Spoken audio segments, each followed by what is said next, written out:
Over the years, I've learned a lot of life lessons through gardening, and one of them is that it doesn't all have to be done at one time. It can be done in sections and really makes a difference.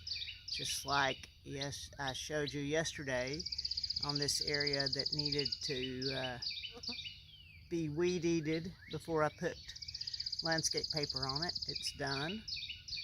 And this morning I'm going to start with the landscaping paper. Another thing that